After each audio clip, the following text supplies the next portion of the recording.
कहाँ श्रीमद् भागवत जी में कहते हैं कि एक नाम सुनने मात्र से कितना करोड़ गुना फल मिलता है कलयुग में। हम सोते हुए जीवों को सुबह सुबह जो अलसा रहे हैं अपने बिस्तरों पर, जहां भारतीय परंपरा कहती है कि सूर्य नारायण भगवान प्रकट हों उससे पहले आप सबको स्वागत के लिए तैयार होकर के उनका अभिनंदन करना चाहिए। ये हमारी भारतीय परंपरा, भारतीय संस्कृति। लेकिन आजकल सब मॉडर्न हो गए हैं, सब सोते हैं देर देर तक, लेकिन हम लोग उनके द्वार पर जा जा करके और उछल उछल करके उनको नाम संकीर्तन सुना रहे हैं। स्कूल जाते हुए बच्चे अपने अपने स्कूल में बस में बैठ करके अंदर से देख रहे हैं ये लोग क्या गा रहे हैं, कैसे गा रहे हैं। छोटे छोटे बच्चे ध्वजा लेकर के चल रहे हैं, सब लोग उछल उछल करके कीर्तन कर रहे हैं। निश्चित ही आज स्कूल से आने के बाद वो अपनी दादी दादा से पूछेंगे, आज सुबह हम जब स्कूल जा रहे थे तो बहुत सारे लोग नाच रहे थे, राधा राधा गा रहे थे। छोटे छोटे बच्चे, दादी वो क्या हो रहा था, दादाजी वो क्या कर रहे थे, या माता पिता से पूछेंगे। उनके माता पिता को फिर सोचना पड़ेगा, बोले कि क्या कर रहे थे, कीर्तन कर रहे थे। कीर्तन क्या होता है? बोले कीर्तन भगवान का नाम गुणानुवाद होता है। बोले भगवान का नाम गुणानुवाद कैसे गाया जाता है? हम कह रहे हैं कि 30 बच्चे में से एक के मन में भी जिज्ञासा अगर प्रकट हुई होगी तो उसके माता पिता ने उसको कुछ तो सुनाया होगा। हमारे नगर संकीर्तन से एक घर में ही सही आज सत्संग जरूर हुआ होगा।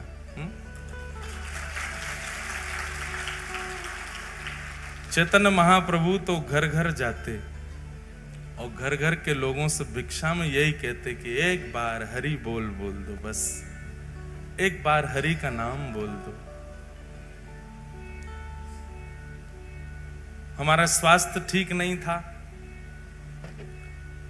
लेकिन आप सबकी और ये सब तो आके चारों तरफ से ऐसे घेर के फिर उछलते हैं, तो फिर मेरा भी मन करता है कि मैं नाचूं। लेकिन आज मैं सोच रहा था, मैं नाचा नहीं, बस हिल रहा था। चल के आया तो ये स्थिति हो गई कि मैं अभी कथा में आने से पहले तक मैं बिस्तर पे ही पड़ा था सुबह से। अस्वस्थता, थोड़ी कमजोरी आ गई ज्यादा। मैंने कि अगर नाच लिया होता तो आज की कथा दिव्य भैया को ही करनी पड़ती।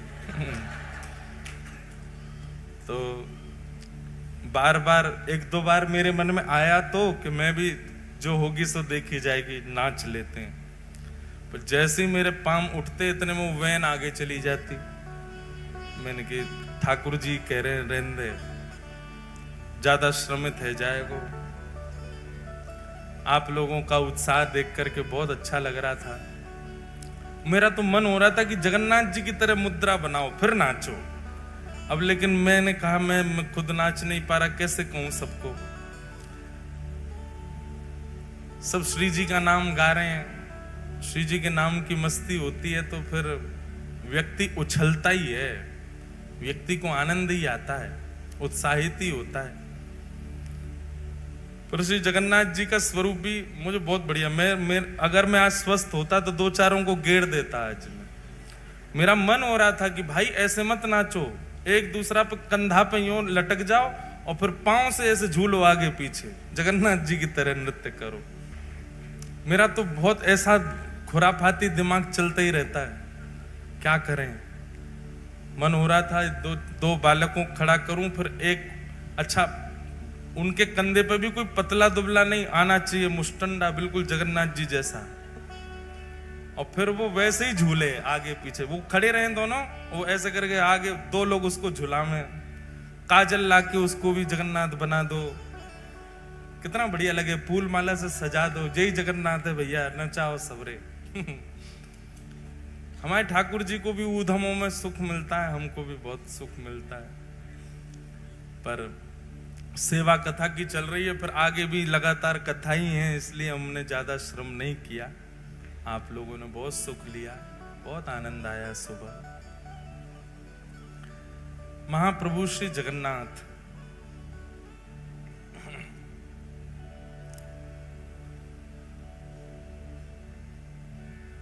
इंद्रद्युम्न राजा की भक्ति से प्रसन्न होकर के कलिकाल में हम आप सबको सुख देने के लिए श्री जगन्नाथ जी पधारे। बहुत ध्यानपूर्वक आज हम श्री जगन्नाथ जी की और चर्चा सुने। तो कल और परसों 2 दिन हम केवल जगन्नाथ जी के भक्तों की चर्चा सुनेंगे।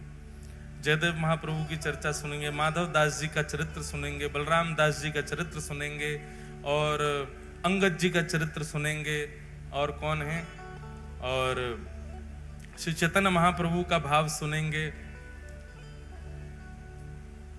गुंडीचा मार्जन लीला सुनेंगे, गंभीरा के प्रसंग सुनेंगे। बहुत सारे प्रसंग हैं जगन्नाथ जी के, खीर चोरा गोपीनाथ, टोटा गोपीनाथ, साक्षी गोपाल, कितने सारे प्रसंग हैं। महाराज कहते कहते पूरा महीना निकल जाए, जगन्नाथ जी के चरित्र चलते ही रहेंगे। पर मूल फिर भी कल हमने थोड़ा बहुत प्रसंग सुनाया, आज भी हम जगन्नाथ जी का ही प्राकट्य सुनाएंगे।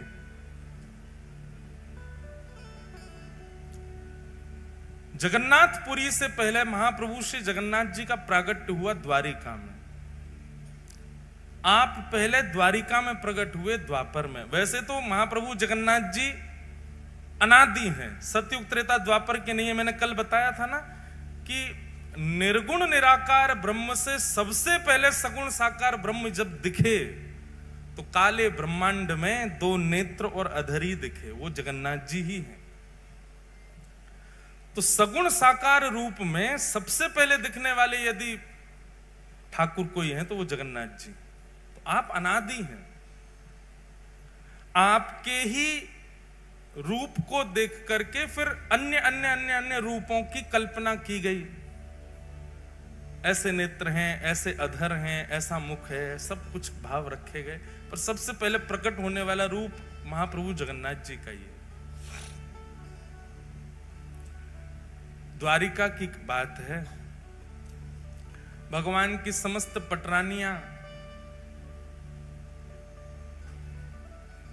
जब भी अपने कार्यों से निवृत्त होती हैं तो सबके मन में इच्छा होती है कि हमको कुछ ठाकुर जी की लीला या चर्चा सुनाई जाए।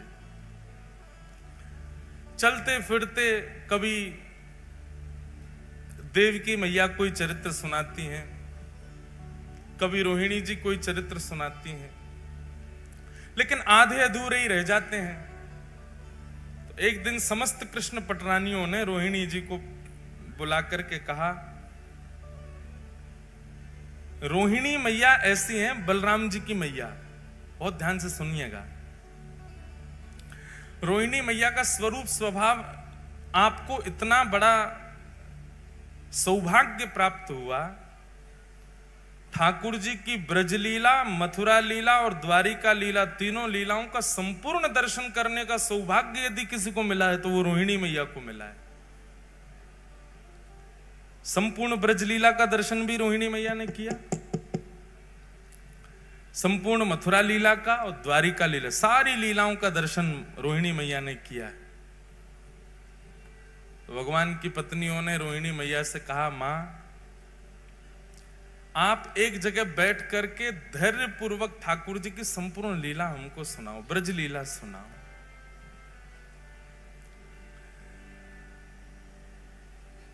रोहिणी मैया कहने लगी, जब एक जगह बैठ के ही पूरी कथा होगी तो फिर सबको निमंत्रण दो, सबको बुलाओ, विधिवत कथा होगी, पूरे ब्रजमंडल की लीला हम सुनाएंगे, ठाकुर जी के जन्म से लेकर के अब तक की संपूर्ण लीला सुनाएंगी, सबको बुला के लाओ। बहुत ध्यान पूर्वक शांति से बैठ के सब लोग सुनना। तभी रुक्मणी आदि अष्टपटरानियां कहने लगी, मां सब आएंगे लीला में, लेकिन 3 लोग वर्ज्य रहेंगे, 3 लोगों को निषेध है कथा में आना। रुक्मणी जी बोली कौन? रोहिणी मैया बोली कौन? बोले सबसे पहले तो बलराम जी, जे नहीं आने चाहिए कथा में। रोहिणी मैया बोली, वाह, वक्ता के पुत्र को ही नहीं आने दोगे कथा में? हमारे लाला हैं बलराम जी, हम कथा सुनाएंगे, हमारे पुत्र को नहीं आने दोगी? अब मां आप समझो ना, वो जेठ जी हैं, और जेठ के आगे हमको इतना संकोच लगेगा कि जेठ जी बैठे हैं, कभी घूंघट करना, कभी आपने कोई कीर्तन गाया तो नाचने में भी संकोच होगा, जेठ जी बैठे हैं। इसलिए आप कृपा करके उनको तो दूर ही रखना। बेचारे बलराम जी के साथ में एक अन्याय तो हुआ कृष्ण लीला में। इसी कारण से जब रासलीला होती है तो रासलीला में हम गाते हैं, राधा नाचे कृष्ण नाचे, नाचे गोपी जन, मन मेरा बन गया सखीरी पावन वृंदावन। ब्रह्मा भी नाचे, शंकर नाचे, सूरज नाचे, चंद्र नाचे, तारे नाचे, सब ब्रह्मांड नाच रहा है, केवल एकमात्र बलराम जी नहीं नाचे। बलराम जी को रास में भी नहीं आने दिया किसी ने। क्यों? बलराम जी आए तो थे।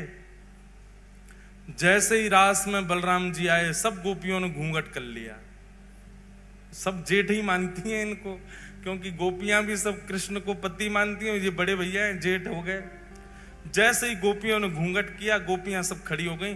अब ठाकुर जी हाथ पकड़े, नाचो। गोपियां कहें जेठ जी खड़े, इनके आगे कैसे नाचो? तो ठाकुर जी बोले, दाऊ दादा,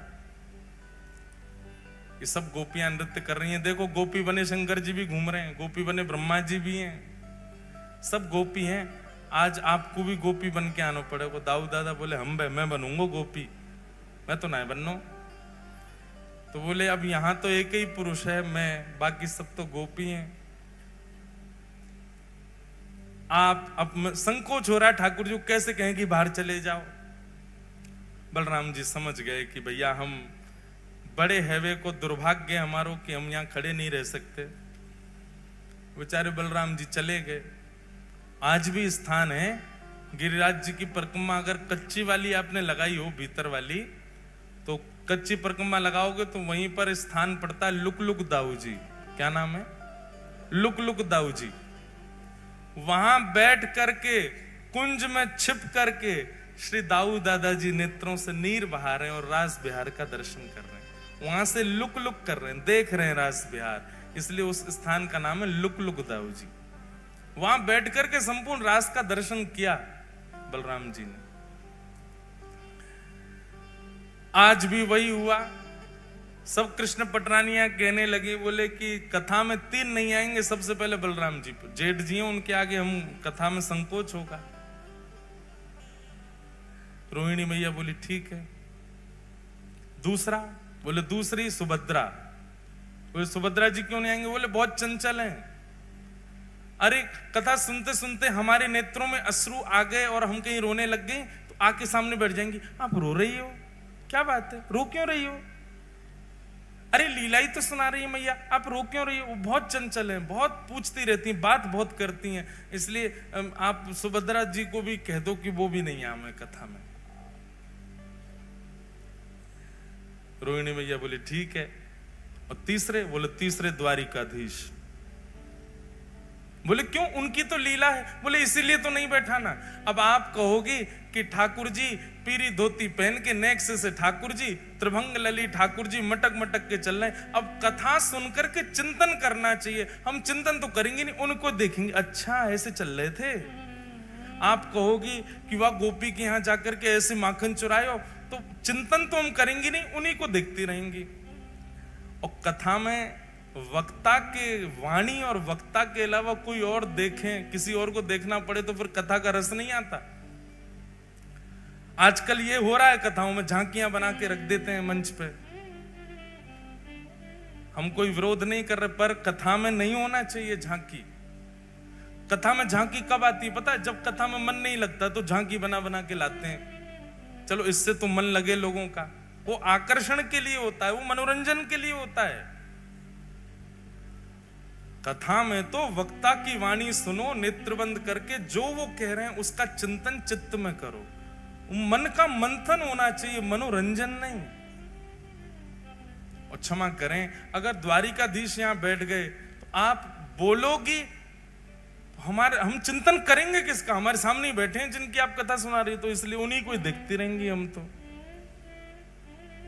और फिर स्वभाव आ जाता है ना, जिसकी प्रशंसा सुनाई जाती है तो हम उसको अच्छा तेरी बात बता रहे हैं, ऐसे करता है, ये होता है।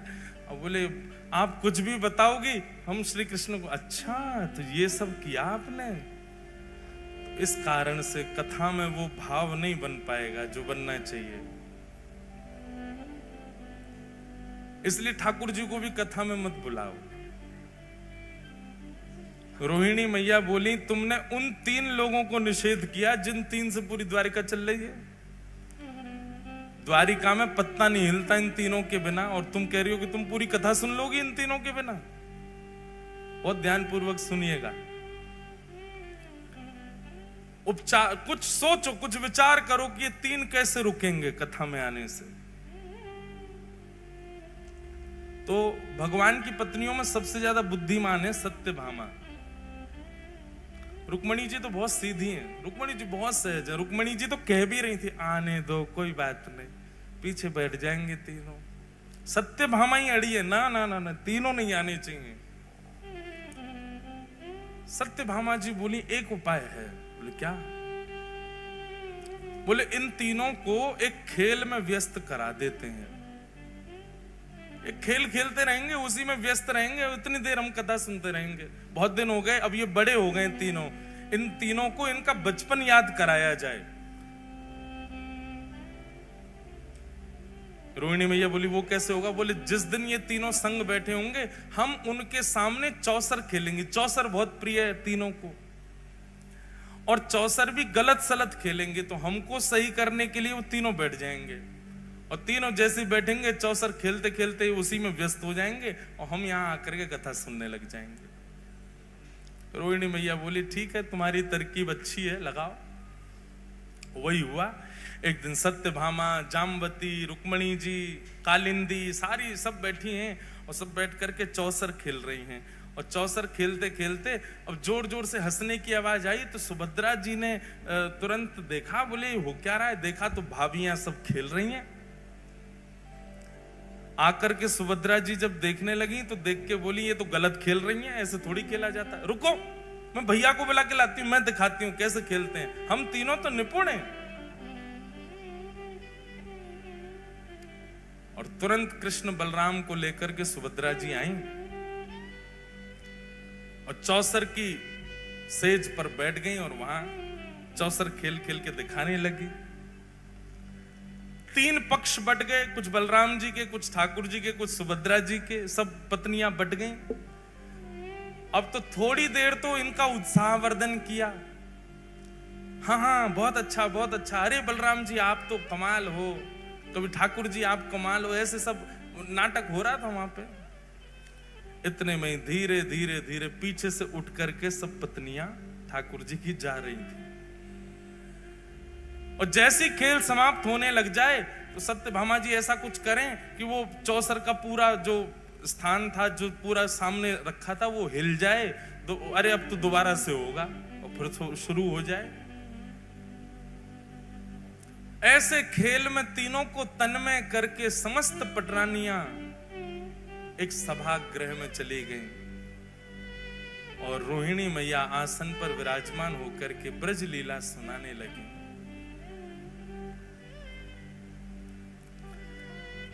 यहां पर चौसर में जीत गई कौन? सुभद्रा जी। अब सुभद्रा जी जैसे ही जीती, जीत करके उन्होंने कहा, देखो भाभी जी जीत गई। देखी तो वहां कोई भी नहीं, सबरी चली गई। भैया, एक भाभी जाए, 2 जाए, 10 जाए, समझ आती है, 16 हजारों चली गई। कुछ तो गड़बड़ है। मुझे ऐसा लग रहा है कि हमको कहीं पर फंसाया गया है। और देख नहीं रहे हो, बिल्कुल शांति छा गई है पूरे महल में। ऐसा लग रहा है कोई है ही नहीं है। दाल में कुछ काला तो है। ठाकुर जी बोले, हमें तो पूरी दाल ही काली लग रही है, कुछ काला नहीं है, ढूंढो। और ढूंढते ढूंढते पहुंचे। एक विशाल सभागृह था। रोहिणी मैया नेत्र बंद करके संपूर्ण लीला सुना रही हैं, और सामने बैठकर के समस्त कृष्ण पटरानियां भाव आवेश में, भाव विभोर होकर के ठाकुर जी की लीला सुन रही हैं। श्री यशोदा मैया लाल जी के छोटे छोटे हस्त कमलों में अपनी उंगली दे करके उनको चलना सिखा रही हैं। नन्हे नन्हे चरणों से ठाकुर जी कैसे चल रहे हैं, और जैसे ही चलते हैं यशोदा मैया अपनी उंगली हटा देती है। ठाकुर जी दोनों भुजा खड़ी करके एक पैर आगे रखते हैं और रख करके फिर ऐसे डामाडोल होते भय से नीचे गिर जाते हैं। ये सब लीलाएं बता रही हैं। सब पत्नियां हंस भी रही हैं और नेत्रों से प्रेमाश्रुओं को पहुंच करके यशोदा मैया को याद भी कर रही हैं। तभी प्रसंग आया कि श्री यशोदा मैया ठाकुर जी को पकड़ करके दहली लंगवावे ले गई हैं। लाला तू अब चलना सीख गया हो, चल अब दहली लांग ले। चलना तो आ गए हो, अब दहली लांगनू सीख ले। लाल जी दहली पे चढ़ तो गए लेकिन पल्लंग को गहराई इतनी ज्यादा है कि ठाकुर जी नीचे उतर नहीं पा रहे हैं और अपने पाम के अंगूठासों बार बार नीचे देख रहे हैं कि जमीन आई कि नहीं, अब मैं उतरूं कि नहीं। और जैसे ही नीचे पाम करें जमीन गहरी है, सो ठाकुर जी जोर जोर से रो रहे हैं। यशोदा मैया कह रही है, अरे लाला तू काहे को रो रहा है? सो तुतला के ठाकुर जी कह रहे, मैया जे दहली ना, जे दहली मुंह को मार है, जे दहली ऊंची है गई है, या तो कह दे ये नीची है जाए। ऐसी मधुर लीलाएं श्री रोहिणी मैया यशोदा मैया की और ठाकुर जी की बाल लीला की सुना रही हैं। सब नेत्र बंद करके भाव में कथा श्रवण कर रहे हैं। और तभी उस सभा के द्वार पर तीनों का आगमन हुआ। बलराम जी, बाल कृष्ण और सुभद्रा। बलराम जी, द्वारिकाधीश, सुभद्रा तीनों आए और तीनों ने आकर के जैसे चुपचाप देखा कि कथा चल रही है, मधुर लीला सुना रहे हैं, ठाकुर जी ने दोनों से कहा चुपचाप पीछे चल करके बैठे। ये हमसे छुप करके कथा कही जा रही है ताकि हम ना सुन लें, चलो पीछे बैठ के सुनेंगे। और ठाकुर जी बिल्कुल सहमे से गए और सबसे पीछे जाकर के बैठ गए तीनों। बीच में सुभद्रा जी बैठी हैं, एक तरफ बलराम जी, दूसरी तरफ ठाकुर जी, और बैठ करके मधुर वह रस चर्चा सुनने लगे। सुनते सुनते सुनते यशोदा मैया के प्रसंगों को, ब्रजवासियों के प्रसंगों को, श्री ठाकुर जी प्रेम की अवस्था में प्रवेश करने लगे। प्रेम जब प्रकट होता है ना बंधुओं, बहुत ध्यानपूर्वक सुनिएगा, प्रेम जब प्रारंभ होता है तो प्रारंभ में विपरीत अवस्था भी अच्छी लगती है। प्रेम जब प्रारंभ होता है तो प्रेमी को रात में निद्रा भी ना मिले तो भी अच्छा लगता है, भोजन ना मिले तो भी अच्छा लगता है, पानी ना मिले तो भी अच्छा लगता है, अनुकूल वातावरण का कमरा ना मिले, बिना एसी का कमरा मिल जाए तो भी अच्छा लगता है। बस प्रेमी संग होना चाहिए। प्रेम की प्रथम अवस्था है। प्रेम की द्वितीय अवस्था जब प्रारंभ होती है तो प्रेमी की परीक्षाएं शुरू होती हैं। फिर जो प्रेमी है वो इस अवस्था में आ जाता है कि वो अपने प्रेम को तो मान चुका है कि मैं इससे बहुत प्रेम करता हूं, वो सामने वाला मुझसे प्रेम करता है कि नहीं, उसकी परीक्षाएं लेना प्रारंभ करता है। फिर वो ऐसा कुछ करता है कि जिससे पता चले कि ये मुझसे प्रेम करता है कि नहीं। तीसरी अवस्था में रूठना, मनाना, मान लीला प्रारंभ हो जाती है। चौथी अवस्था में स्वीकारीकरण और विश्वास आ जाता है। पांचवी अवस्था में प्रेम अब पुष्टता की ओर बढ़ता है तो दोनों में वियोग की भावना, संयोग वियोग, कभी राजी कभी रूठ गए, कभी राजी कभी रूठ, संयोग वियोगात्मक भाव रहता है। छठवीं अवस्था में प्रेम विरह प्रदान करता है। कोई भी एक थोड़ा दूर हो जाएगा। अगर प्रेम सच्चा होगा तो विरह प्रारंभ होगा। प्रेम केवल बहाना रहा होगा या केवल आसक्ति रही होगी तो उस विरह से किसी को भी फर्क नहीं पड़ेगा। छठवीं अवस्था का प्रेम प्रारंभ होते ही अगर प्रेम सच्चा है तो विरह आएगा। सातवीं अवस्था में व्याकुलता आ जाएगी। अब पहले तो अच्छा लग रहा था इसलिए भोजन भी मन नहीं होता था, सोने का मन नहीं होता था, पर अब व्याकुलता इतनी बढ़ गई है, व्याकुलता के कारण भोजन नहीं प्रिय लगता, निद्रा नहीं प्रिय लगती। प्रेम की 8वीं अवस्था ये हो जाती है कि चिंतन करते करते करते करते प्रेमी का जित देखूं उतित श्याममयी है, जिसको देखते हैं उसमें प्रेमी दिखने लग जाता है। इसकी चाल मेरे प्रेमी जैसी है, इसका मुख मेरे प्रेमी जैसा है, वो हंसता था तो ऐसे ही हंसता था, वो बैठता था तो ऐसे ही बैठता था, वो बोलता था तो ऐसे ही बोलता था। प्रेम की 9वीं अवस्था जब आ जाती है तो प्रेम प्रगाढ़ और वियोग की चरम स्थिति आ जाती है। तब व्यक्ति जड़ और चेतन का भी भ्रांति नहीं रख पाता, जड़ से भी पूछने लग जाता है, जड़ से भी चर्चा करने लग जाता है, जैसी गोपियों की हो गई थी। भगवान के वियोग में वृक्षों से पूछ रही हैं, तुमने श्याम सुंदर को देखा? तुलसी से पूछ रही हैं, अरे तेरे बिना तो वो भोजन ही नहीं करते, तूने उनको देखा? मयूर से पूछती हैं, तुमने उनको देखा? तुझे तो सिर पे धारण करते हैं। प्रेम की 9वीं अवस्था आ जाती है और प्रेम की जब 10वीं अवस्था प्रारंभ होती है तो प्रेमी अपने प्रेमी का चिंतन करते करते करते करते करते करते प्रेम विगलित होने लग जाता है।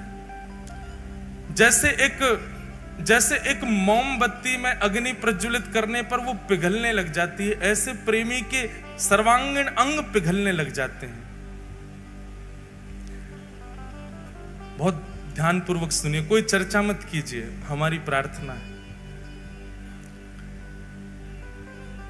ठाकुर जी ने जब कथा में बैठना और श्रवण करना प्रारंभ किया तो ब्रजवासियों की याद आने लगी, अपनी लीला सुन के मुस्कुराने लगे, अच्छा सा लगने लगा। फिर विपरीत अवस्था भी अच्छी लगने लगी, धीरे धीरे धीरे कथा आगे बढ़ने लगी। ठाकुर जी उन अवस्थाओं को पार करते गए, पार करते करते 6वीं 7वीं अवस्था में आकर के ठाकुर जी अपना हृदय पकड़ करके सहलाने लगे, ब्रजवासियों की याद आने लगी। 7वीं 8वीं अवस्था आते ही श्री ठाकुर जी के नेत्रों से अश्रुबिंदु गिरने लगे। सभागृह में दिखने वाली ब्रज जैसी कोई भी वस्तु उसको ठाकुर जी जा जा करके अपने हृदय से लगाने लगे। मेरी मैया कहां है, मेरे बाबा कहां हैं, मधुमंगल श्रीदामा सब कहां हैं? इस प्रकार ठाकुर जी ढूंढने लगे। अपनी पटरानियों में ही किसी के रूप को देख करके कहते हैं, श्रीदामा ऐसो ही लगे, मेरो मधुमंगल ऐसो ही दिखे। रोहिणी मैया को देख के यशोदा मैया ऐसी लगे। बलराम जी को देख के कहते हैं, दाऊ दादा हमारे नंद बाबा ऐसे ही लगे। ठाकुर जी की ऐसी अवस्था प्रकट हो गई।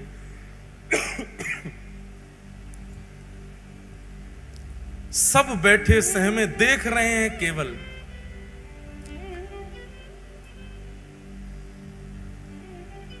जैसे ही विरह की प्रेम की 10वीं अवस्था प्रारंभ हुई, सुभद्रा जी गईं, दौड़ करके ठाकुर जी को एक जगह स्थान पर लाकर के बैठाया, संभालने लगी। पर रोहिणी मैया तो भावावेश में आकर के कथा कहती जा रही हैं। सुनते सुनते सुनते प्रेम की 10वीं अवस्था में जैसे प्रवेश किया, ठाकुर जी की भुजाएं खड़ी हो गई, बलराम जी की भुजाएं खड़ी हो गई, मानो आवाहन कर रहे हो, अरे भैया कोई जाओ, जाके ब्रजवासिन को लाके हमारे हृदय से लगा दो। 10वीं अवस्था प्रारंभ होते ही श्री ठाकुर जी का श्री अंग पिघलने लगा। नेत्र पिघल गए, नासिका पिघल गई, कान पिघल गए, मुखमंडल पिघलने लगा, हस्तकमल पिघलने लगे, चरण पिघल गए, उदर पिघल गया, सर्वांगीण श्री अंग पिघलने लगा श्री ठाकुर जी का। प्रेम अपनी स्थिति में होता है तो नेत्रों से आंसू निकलते हैं, पर प्रेम जब चरम स्थिति में जाता है तो व्यक्ति की चरम भी पिघलने लग जाती है। हम संसारी मानव पांचवी श्रेणी से ऊपर नहीं जा सकते प्रेम की में, क्योंकि हमारा प्रेम इतना है ही नहीं। उससे ऊपर की स्थिति में जाते ही सबको अपना स्वार्थ दिखने लग जाता है। हम कभी 10वीं अवस्था, 9वीं अवस्था, 7वीं अवस्था में नहीं जा सकते। हमारी स्थिति केवल पंचम अवस्था तक है। जैसे वियोग प्रारंभ होता है, वियोग आते ही हमको अपना स्वार्थ दिखता है और स्वार्थ दिखते ही हम अपने प्रेमी का त्याग कर देते हैं। उससे मिलने वाले विरह को हम सह नहीं पाते।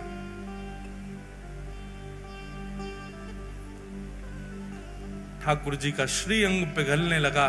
ठाकुर जी की इस अवस्था को देख करके देवता त्राहि माम करके दौड़ने लगे। दौड़े दौड़े गए श्री नारद जी के पास और नारद जी से जाके कहा, नारद जी कुछ करिए। अगर रोहिणी मैया की कथा को अभी रोका नहीं गया तो श्री ठाकुर जी संपूर्ण जल निमग्न हो जाएंगे। तुरंत नारद जी महाराज आए। कथा इतनी प्रबल स्थिति में पहुंच चुकी है कि वहां जाकर के विक्षेप नहीं डाल सकता कोई। पर श्री नारद जी महाराज ने ठाकुर जी की स्थिति को देखा और देखते हुए तुरंत रोहिणी मैया के चरणों में प्रणाम करते हुए, अपना करताल बजाते हुए रोहिणी मैया के भाव को भंग किया। नेत्र खुले रोहिणी मैया के, नेत्रों से विरल अश्रुधार गिर रही है, लाल पड़ गए नेत्र। नारद जी, आप तो कथा के इतने रसिक हैं, फिर कथा में विघ्न कैसा? नारद जी महाराज ने इशारा किया, मैया सामने देखो। पीछे बैठे द्वारिकाधीश बलभद्र और सुभद्रा तीनों प्रेम की 10वीं अवस्था पार कर चुके हैं। उनका श्री अंग पिघल रहा है। यदि मैं आपकी कथा को थोड़ी देर और नहीं रोकता तो तीनों जल निमग्न हो जाते, नदी बनकर के बहने लगते। बंधुओं, द्वारिका कभी जाइएगा तो गोपी तालाब का दर्शन कीजिएगा। कृष्ण विरह में गोपियां जल निमग्न हो गईं। बिंदु सरोवर का कभी दर्शन कीजिएगा। वहीं पर सिद्धता नाम की नदी है, जो कि भगवान श्री कपिल की मैया देवहूति माता प्रेम की अवस्था पार करके नदी बन के बहने लगी। कालिंदी प्रेम की अवस्था पार करके नदी बन के यमुना जी बन गई।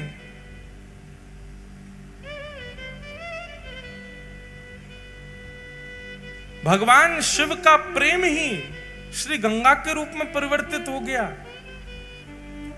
प्रेम की अवस्था को जिसने पार किया वो बहने लगा। यदि उस समय नारद जी नहीं आते, कथा को नहीं रोकते, तो शायद जगन्नाथ प्रभु भी बहने लगते। कोई नदी ही प्रकट हो गई होती द्वारिका में। रोहिणी मैया से कहा, कथा को यहीं विश्राम दीजिए, ठाकुर जी का श्रीअंग पिघल रहा है। सब दौड़ करके गए, देखा बलभद्र, सुभद्रा और श्री जगन्नाथ, श्री द्वारिकाधीश, तीनों का श्री अंग प्रेम विगलित हो गया। नारद जी महाराज रुदन करने लगे, चरणों में प्रणाम करने लगे। भगवान, आप अपने रूप में प्रकट हो जाइए, नाथ ऐसा मत कीजिए। जगन्नाथ द्वारिकाधीश कहने लगे, नारद जी, पूरे विश्व को बताने के लिए कि प्रेम की अवस्था क्या होती है, ये स्वरूप मेरा सदा तुम्हारे चित्त में रहेगा। मैं अभी अपने पूर्व रूप में आ जाऊंगा, पर मेरे इस स्वरूप को तुम अपने चित्त में धारण करके रखो।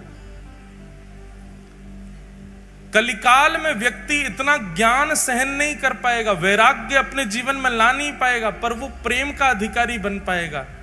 उसको प्रेम स्वरूप बताने के लिए, प्रेम किसे कहते हैं यह दर्शाने के लिए, मेरा यह स्वरूप तुम्हारे हृदय से कलिकाल में पुनः प्रकट होगा। तब तक के लिए इस स्वरूप को तुम अपने चित्त में विराजमान कर लो। और वही ब्रजवासियों का प्रेम, वही श्री किशोरी जी, वही नंद बाबा यशोदा मैया के विरह में प्रेम जो प्रकट हुआ द्वारिकाधीश का, वही रूप कलिकाल में इंद्रद्युम्न राजा के द्वारा इस धराधाम पर प्रकट हुआ, जिनका नाम विश्व प्रसिद्ध श्री जगन्नाथ हुआ। बोलो जगन्नाथ महाप्रभु की।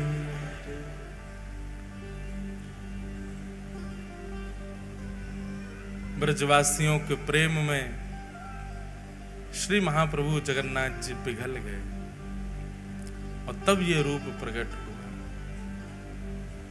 बंधुओं, संसार में सब प्रेमी अपने आप को दिखाते बताते हैं, पर प्रेम तो केवल ठाकुर जी जानते हैं और कोई नहीं जानता।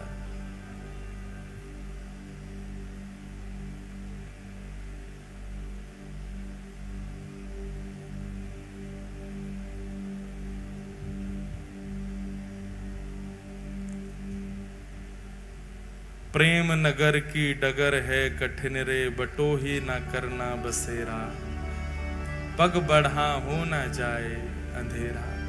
हमारे ब्रजमंडल में रसिक हुए, उनका ये भाव है, भैया प्रेम के मार्ग पर यदि चल रहे हो, पहले ही सावधानी आपको कर दी जा रही है, चेतावनी दी जा रही है, इस मार्ग पर मत चले जाना। कहीं इस मार्ग में और गहराई में प्रवेश कर गए तो जगन्नाथ भगवान की तरफ पिघल जाओगे।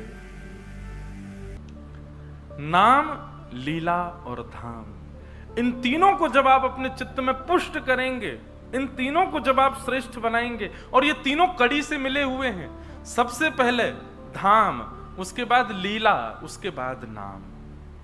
कई कई जगह ऐसा होता है कि नाम पहले प्रारंभ कर दिया जाता है। नाम पहले प्रारंभ मत करो, पहले लीला सुन करके धाम में जाकर के विश्वास प्रकट करो ठाकुर जी के प्रति। लीला सुनकर के उनको पहचानो, तब नाम जप प्रारंभ करो। नाम तो अंतिम अवधि है, और जब तीनों पुष्ट हो जाएंगे तब क्या प्राप्त होगा? रूप, ठाकुर जी का दर्शन। अच्छा, एक बात कहें, ठाकुर जी का दर्शन कैसा होना चाहिए? अनुभव दर्शन की अभिलाषा रखो, प्रत्यक्ष दर्शन की अभिलाषा मत रखो। बहुत ध्यान से सुनिएगा। आप रख भी सकते हैं स्वच्छंद, मैं अपनी बात कर रहा हूं। मुझे ज्यादा ठाकुर जी से ये अभिलाषा नहीं रहती कि आप प्रत्यक्ष दिखो, मुझे बस ये रहता आप बस अनुभव करा दो। बस मुझे ये पता चल जाए कि हाँ, अभी इस वक्त यहां लाल जी बैठे थे, अभी अभी ऐसी लीला करके गए हैं, अभी अभी ऐसा कुछ हुआ होगा। ये अनुभूति, मुझे उसमें ज्यादा सुख मिलता है कि हाँ लाल जी ऐसा करके। कहीं प्रत्यक्ष दिख गए तो कहीं अभिमान ना हो जाए, कहीं मान ना हो जाए अपने ऊपर। अनुभव दर्शन, नाम, लीला, धाम, रूप, ये चार है। तो सबसे पहले धाम, फिर लीला, फिर नाम, और अंत में रूप। यह ठाकुर जी के अनुग्रह से प्राप्त होता है। तो हमने ना जाने कितने पुण्य किए होंगे ठाकुर जी पूर्व में, उसी पुण्य का प्रताप है कि हमको कथा प्राप्त हो रही है और कथा के प्रति हमारी रुचि बढ़ रही है, लीला के प्रति हमारी रुचि बढ़ रही है। ठाकुर जी का बहुत बड़ा अनुग्रह है हमारे ऊपर। आइए, कल हमने महात्म्य सुना, आज प्रथम स्कंद से चर्चा प्रारंभ करते हैं और भगवत चर्चा में प्रवेश करते हैं। जन्माद्यस्य यतोऽन्वयादितरतः चार्थे स्वविज्ञस्वराट् तेने ब्रह्म हृदय आदिकवये मुह्यन्ति यत्सूरयः तेजो वारिमृदां यथा विनिमयो यत्र त्रिशर्गो मृषा धाम्ना स्वेन सदा निरस्तकुहकं सत्यं परं धीमहि। श्रीमद् भागवत जी का प्रथम श्लोक। जन्माद्यस्य यतोऽन्वयादितरतः। श्रीमद् भागवत जी का प्रथम श्लोक प्रारंभ होता है, जो जन्म और मृत्यु के बंधन से सर्वथा परे है। देखो, भगवान कौन है? कर्तुम अकर्तुम अन्यथा कर्तुम समर्थ ईश्वर है। बहुत ध्यान से सुनिएगा, वो ईश्वर हैं, उनको जन्म लेना आवश्यक नहीं है, पर वो फिर भी जन्म लेते हैं। और जन्म कोई ऐसा नहीं लेते कि ठाकुर जी ज्योति रूप में प्रकट हो गए। 9 महीना मातृगर्भ में रहते हैं और फिर प्रकट होते हैं। लोग बात कहते हैं कि वो जब अजन्मा हैं तो उनको जन्म लेने की क्या आवश्यकता। सबसे ऊंची प्रेम सगाया, प्रेम के वश अर्जुन रथ हाँक्यो, भूल गए ठकुराई, सबसे ऊंची प्रेम सगाया। प्रेम श्री जगन्नाथ जी को यदि बांधा जा सकता है ना, वैसे तो वो बनेंगे नहीं कभी, लेकिन उनको बांधने का केवल एक तरीका है और वो है प्रेम।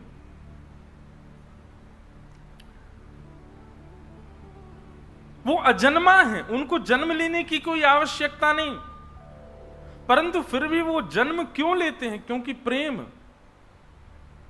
चाहे वो कौशल्या मैया का हो, चाहे वो यशोदा मैया का हो, चाहे देवकी मैया का हो, चाहे देवहूति माता का हो, चाहे अनसुईया माता का हो, ये सब माताओं के प्रेम के वश ठाकुर जी उनके गर्भ में 9 महीने रह करके जन्म लेते हैं। ऐसा नहीं कि केवल आ गए पुत्र बन करके ज्योति रूप में प्रकट हो गए, बस हो गया काम, मैया आ गए हम आपके पुत्र। नहीं, पूरी जो अनुभव एक मां को 9 महीने तक अपने गर्भ के बालक के प्रति होता है, वैसा अनुभव ठाकुर जी कराते हैं 9 महीने तक, उसके बाद जन्म लेते हैं। वो अजन्मा है, लेकिन फिर भी प्रेम के वश आकर के ठाकुर जी सब करते हैं। मैं कथाओं में कहा करता हूं कि भगवान इतने नियमों में क्यों रहते हैं। ठाकुर जी जितने नियम में रहते हैं उतना नियम में कोई नहीं रहता।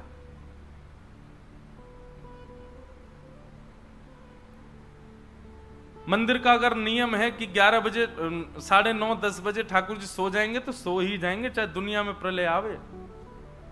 ठाकुर जी का 8 बजे बाल भोग होगा तो होगा, ठाकुर जी का 12 बजे राजभोग होगा तो होगा। समय से खाना, समय से पीना, समय से सोना।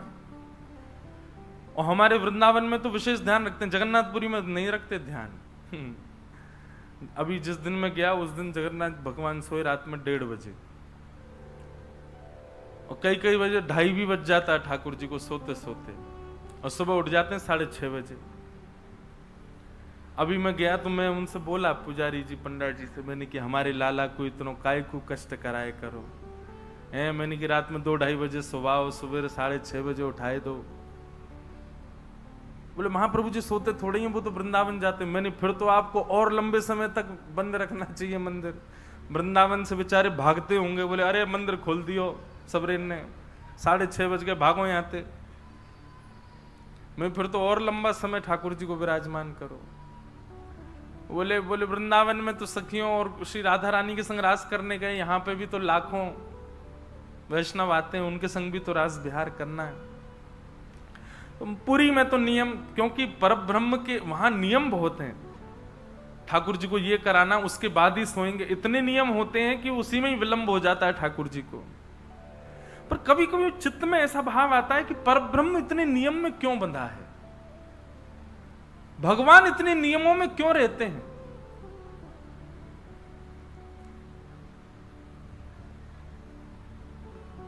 ठाकुर जी नियम में रह करके मुझे और आपको चैलेंज करते हैं कि तुम्हारे प्रेम में सामर्थ्य हो तो मेरा नियम तोड़वा के दिखाओ। ठाकुर जी नियम तोड़ने के लिए नियम में बैठते कि अगर तुम में सामर्थ्य है, तुम्हारी प्रेम लक्षणा भक्ति में इतनी शक्ति है, तोड़वा के दिखाओ हमारा नियम। हम इस नियम में हैं, हमको निकाल के दिखाओ यहां से। कितने भक्तों के लिए ठाकुर जी ने नियम तोड़ा। स्नान पूर्णिमा के दिन श्री जगन्नाथ जी गणपति रूप धारण करते हैं। गणपति भक्त था उसके लिए, क्योंकि उसका संकल्प था मैं गणेश जी के अलावा किसी को नहीं देखूंगा। उसके लिए श्री जगन्नाथ जी ने नियम तोड़ा और अन्य देव का रूप धारण कर लिया, गणपति रूप धारण कर लिया। सालबेग की भक्ति से प्रसन्न होकर के महाप्रभु जगन्नाथ जी का रथ, जो लाखों लोग खींचते हैं, रुक गया। जब तक सालबेग नहीं आएगा आगे नहीं बढ़ूंगा मैं। बलराम दास जी जैसे भक्त के लिए ठाकुर जी ने अपने रथ को रोक दिया, और रथ के आगे लाखों लोग खड़े थे। ठाकुर जी ने समुद्र किनारे दूसरी रथ यात्रा कर ली, नियम तोड़ दिया। माधवदास भक्त के लिए ठाकुर जी जगन्नाथपुरी छोड़ करके वृंदावन चल दिए। आपको पता है श्री जगन्नाथ जी का एक स्वरूप वृंदावन में भी विराजमान है, जो जगन्नाथपुरी से ही गया हुआ है। एक हरिदास नाम के भक्त हुए वृंदावन में। ये स्वामी श्री हरिदास जी नहीं जिन्होंने बिहारी जी को प्रकट किया, एक अन्य हरिदास नाम के भक्त हुए। उनको महाप्रभु श्री जगन्नाथ जी ने स्वप्न में आकर के आज्ञा की कि हरिदास जी, मोए वृंदावन की बड़ी याद आ रही है। हरिदास जी बोले, तो आपको याद आ रही है तो आपके लिए क्या किया जाए बताओ। बोले, अभी मेरा नवकलेवर होने वाला है जगन्नाथपुरी में। वैसे तो नियम है कि पूर्व का जो हमारा दारू स्वरूप है उसको भूमिगत कर दिया जाता है, नवीन स्वरूप विराजमान किया जाता है नवकलेवर में। आप एक काम कीजिए, जो नवकलेवर होगा तो पूर्व का जो स्वरूप है हमारा उसको आप लेकर के वृंदावन चले जाओ। हरिदास जी बोले, जगन्नाथपुरी के लोग छोड़ देंगे मुझे? कहीं ऐसा नहीं हो कि महाराज चढ़मरे मुझ। बोले, वो उसकी जिम्मेवारी हमारी है, तुम बस हमको ले आओ। स्वप्न में ठाकुर जी ने आज्ञा कर दी। हरिदास जी महाराज महीनों लगा करके तो पहुंचे जगन्नाथपुरी। नवकलेवर के समय के आसपास ही पहुंच पाए, साधन इतने थे नहीं। और जाकर के सीधे मंदिर में पुजारियों से उन्होंने कह दिया कि ठाकुर जी की आज्ञा है, नवकलेवर होने वाला है, तो नवकलेवर के समय ये जो पूर्व का स्वरूप होगा ये आप हमको दे देना, हम इसको वृंदावन ले जाएंगे। पुजारी हंसने लगे, बोला, हाँ तुमको दे देंगे हम, इतने वर्षों से चली आई हमारी नियम सेवा, इसको छोड़ दें हम, तुमको दे देंगे। और तुमको ठाकुर जी ने स्वप्न दिया, हमको क्या प्रमाण है? तुम्हारे जैसे बहुत आते हैं ऐसे कहने वाले, चलो जाओ यहां से। हरिदास जी महाराज खूब कहते रहे लेकिन किसी ने उनकी बात नहीं मानी। दूर खड़े खड़े जगन्नाथ जी को देखने लगे। बोले, मुझे कोई गरज नहीं थी आपको ले जाने की, आपकी आज्ञा थी, इसीलिए मैं आया था। नहीं जाना तो बैठे रहो यहीं पर, मुझको क्या। लेकिन मंदिर से बाहर निकल करके मन में सोचने लगे कि एक आज्ञा हुई ठाकुर जी के जीवन में, वह भी मैं पूर्ण नहीं कर पाया, तो काय बात का भक्त। यहां तो मेरी बात कोई मानने वाला है नहीं। हरिदास जी महाराज समुद्र के किनारे चले गए, वहीं अनशन व्रत पर बैठ गए। बोले, या तो जगन्नाथ जी को संग लेकर के वृंदावन जाऊंगा, नहीं तो इसी समुद्र में प्राण त्याग दूंगा अपने। 3-4 दिन बीत गए। बंधुओं, एक बात हमारी एक मानेंगे, आप लोग जगन्नाथपुरी जाते हैं ना, सबसे पहले समुद्र नारायण भगवान को प्रणाम किया करो जाते समय। क्यों? मैंने इतने भक्तों का चरित्र सुना, इतने भक्तों के मैंने चरित्र गाए हैं कथाओं में, मैंने अधिकतर देखा जो भक्त जगन्नाथ जी, जिस पर जगन्नाथ जी ने कृपा नहीं की ना, वो भक्त समुद्र किनारे जाके बैठा, और जैसे ही वो समुद्र किनारे जाके बैठा जगन्नाथ जी ने उस पर कृपा कर दी। इसका मतलब क्या है? ये महोदधि सामान्य नहीं है, ठाकुर जी के ससुर जी हैं ना। जब समुद्र किनारे जाके हम बैठते हैं तो ससुर जी, वैसे ही दामाद जो होता है वो ससुर जी की आज्ञा, पिता की नहीं मानेगा, ससुर की मान लेगा। पिताजी एक बार कहें, बेटा ऐसा करो, हाँ पिताजी सोचते, ससुर जी कहें, बेटा ऐसा करो, जी जो आज्ञा। उसके पीछे कारण दूसरा भी है ना, नहीं मानूंगा तो बगल में बैठिए जे मुझे छोड़ेगी। मेरे पिताजी कह रहे हैं, मानते नहीं। और जगन्नाथ जी की तो बड़ी रोचक रोचक कथाएं हैं। जगन्नाथ महाप्रभु अपनी ध्वजा पर चंद्रमा और सूर्य दोनों को धारण रखते हैं। सूर्य को धारण करते हैं, ये बात तो समझ आती भाई, ध्वजा है, ध्वजा मतलब प्रकाश का द्योतक होता है, और उस पर सूर्य विराजमान रहे। चंद्रमा, और वो भी अर्ध चंद्रमा रहता है। क्यों? लक्ष्मी जी लड़ती रहती हैं भगवान से किसी ना किसी बात पे, तो जब भी लक्ष्मी जी लड़ती हुई आती हैं तो भगवान ऐसे बैठते हैं। तो लक्ष्मी जी ऊपर देखती हैं, और जैसे ही ऊपर देखती हैं तो सूर्य से प्रकट लक्ष्मी, सूर्य से प्रकट चंद्रमा यानी लक्ष्मी के भैया। और जब अपने भैया को ध्वजा पर देखती हैं तब लक्ष्मी जी का क्रोध शांत होता है। अच्छा अच्छा, नहीं कोई बात नहीं, भैया बैठा रखे हमारे ऊपर। तब लक्ष्मी जी का क्रोध शांत हो जाता है। नहीं तो भगवान कभी कभी इशारा ऐसे इशारा करते हैं तो लक्ष्मी सोचती है कहीं ये ना सोच रहे हो कि इसको निकालो ध्वजा से, तो लक्ष्मी शांत हो जाती है अपने आप। अरे नहीं, कोई बात नहीं, आप जो करो सब अच्छा। तो गृहिणी का जो सम्मान है वो ठाकुर जी भी करते हैं, और गृहिणी के कारण गृहिणी के पिता का भी सम्मान करते हैं। तो मुझे ऐसा लगता है, मैंने अधिकतर भक्तों के विषय में देखा, जगन्नाथपुरी जाने वाले भक्तों ने जब तक समुद्र का आश्रय नहीं लिया, प्रभु ने कृपा नहीं की उसके ऊपर। इसलिए सबसे पहले समुद्र नारायण को प्रणाम करो, वहां की रज जो है उसको वंदन करो, उसके बाद महाप्रभु जी के पास जाओ, देखना और भक्तों से विशेष आपको दर्शन होगा। ससुर जी से पहले मिलके आए हैं, ससुर जी की अप्रोच से आए हैं। तो श्री हरिदास जी जाकर के समुद्र किनारे रुदन करने लगे, अन्य जल का त्याग करके अनशन पर बैठ गए। तभी महाप्रभु जगन्नाथ जी ने राजा को स्वप्न दिया और कहा, मेरे परम वैष्णव श्री हरिदास जी आए हैं और मेरी उनको आज्ञा हुई है, आप मेरे सारे रूपों को नव कलेवर के समय भूमिगत कर दिया करें, परंतु अब का जो स्वरूप है इसको वृंदावन भेजो, मुझे एक रूप में वृंदावन रहना है और हरिदास जी के साथ भेजो।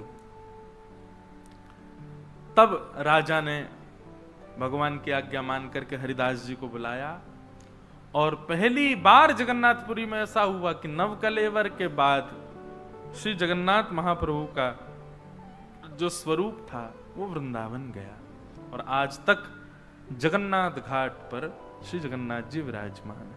बोलो जगन्नाथ महाप्रभु की जय। ऐसे श्री जगन्नाथ जी। तो प्रेम प्रधान है, वे जन्म और अजन्म से सर्वथा परे हैं, परंतु उनकी इच्छा हो जाए तो वो कुछ भी कर सकते हैं। इसलिए कभी ये विचार नहीं करना चाहिए भगवान को तो इसकी जरूरत ही नहीं थी, भगवान तो ये करना ही नहीं चाहिए था, भगवान को इसकी जरूरत ही नहीं है, भगवान तो इस सत्ता में होने ही नहीं चाहिए। वो सर्वथा स्वतंत्र हैं, वो कुछ भी कर सकते हैं। कर्तुम अकर्तुम अन्यथा कर्तुम समर्थ ईश्वर, इसीलिए उनका नाम ईश्वर है। भले ही शास्त्रों में वेदों में निषेध बताया गया हो कि ये निषेध है, ठाकुर जी को ये निषेध है, ऐसे नहीं जाना चाहिए, ऐसे नहीं भोजन बनाना चाहिए, ऐसे नहीं सेवा करनी चाहिए, पर उनकी इच्छा हो जाए तो वो सब करवा भी सकते हैं, नियम से परे जा करके। कई घरों में, कई संप्रदायों में ऐसा नियम है, ठाकुर जी का भोग ऐसे बनना चाहिए, इतने अपरस में बनना चाहिए, नदी के जल से ही बनना चाहिए, मिट्टी के बर्तन में ही बनना चाहिए, केले के पत्ते में ही पधराना चाहिए, इतने नियमों में इतने बजे ही होना चाहिए। पर ठाकुर जी उसमें बंधे नहीं है, वो स्वतंत्र आ जाएं तो वो कुछ भी कर सकते हैं। वो कर्माबाई के बिना नवे दिवे खिचड़ी को भी खाने चले जाते हैं, और उस खिचड़ी को खाने जाते हैं जो कर्माबाई बिना नहाए धोए बनाती, और चम्मच कलची से नहीं, कभी कभी दांतुन करती करती दांतुन के पिछले भाग से चला देती, उसको खाने ठाकुर जी पहुंच जाते। तो वे कौन हैं? वो सर्व स्वतंत्र हैं।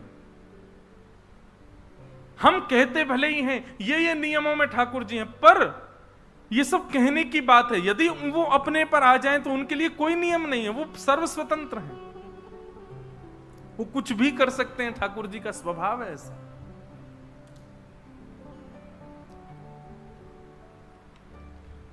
जन्माद्यस्य यतोऽन्वयादितरतः, वाल्मीकि रामायण की एक कथा आती है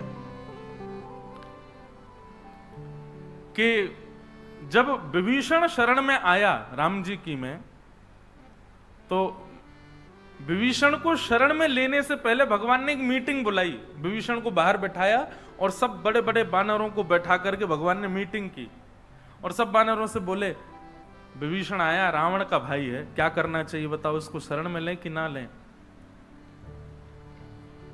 सब बानरों ने अपना अपना मत रखा। ठाकुर जी की लीला देखो, सब बानरों से पूछा क्या करना चाहिए, तो सब अपना अपना मत रखने लगे। जामवंत जी ने अपना मत रखा, अंगद ने अपना मत रखा, हनुमान जी तो मौन ही रहते थे, जैसी आपकी इच्छा। अपना कोई मत देते ही नहीं, सुझाव ही नहीं देते ठाकुर जी को। ठाकुर जी जो करेंगे वो सब ठीक है, अपने सुझाव नहीं दो। सबने अपना अपना मत रखा। अंत में ठाकुर जी ने सुग्रीव की ओर देखा। सुग्रीव वानरों के राजा हैं।